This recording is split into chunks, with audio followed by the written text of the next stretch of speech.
Petite guidance express avant de vous retrouver pour une guidance plus longue prochainement, pour la rentrée. J'ai tiré la carte de l'ermite avec le tarot des oppositions et elle est à l'envers, sur la partie sombre.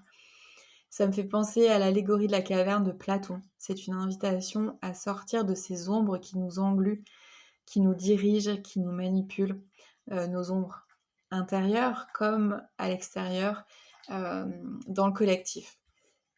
Pour aller voir ce qu'il y a de plus lumineux, de plus équilibré, de plus sain. On arrive sur une rentrée qui va être explosive sur le plan sociétal en France. On sait tous les événements qui nous attendent.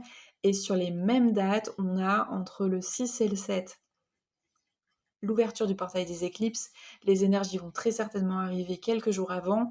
Il va être ouvert du coup jusqu'à la fin du mois, j'ai plus la date en tête, mais il se clôture fin septembre, avec en prime un portail, celui du 9-9-9, puisque nous sommes en 2025, une année 9, et que là on va avoir les 3 9 cumulés sur une même journée, avec le lendemain la fameuse journée de mobilisation en France.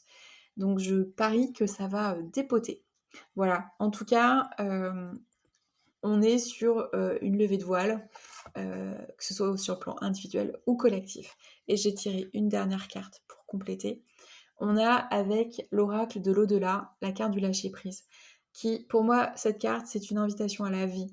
C'est se concentrer sur la lumière, se concentrer sur ce qui se passe de bien dans vos vies, dans la société en général, parce que tout n'est pas négatif, et vraiment nourrir ce qui peut fleurir. Là, on a un personnage qui est entouré de plein de fleurs tout autour ici. C'est vraiment ça. Aujourd'hui, on nous demande d'arrêter de nourrir ce qui est déjà avorté, j'entends ce qui est déjà mort, ce qui n'a plus lieu d'être.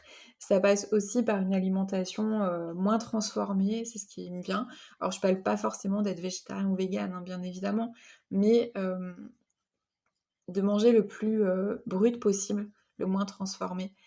Prendre soin de notre santé et vraiment pouvoir aussi être en réception, c'est ce qui me vient là. On va avoir des réceptions, des vagues de réception énergétique encore, d'encodage qui vont arriver. Donc vraiment être dans l'accueil de nos ressentis, de nos émotions, de tout ce qui se passe. C'est pour notre bien, pour justement pouvoir passer à l'étape supérieure et être plus libre dans une vie plus harmonieuse et plus juste pour nous et plus alignée bien évidemment, ce qui va forcément impacter le collectif derrière. Mais on est dans un immense chantier humanitaire, j'ai envie de dire. Et voilà, on a besoin que tout le monde s'y mette. Je vous dis à bientôt.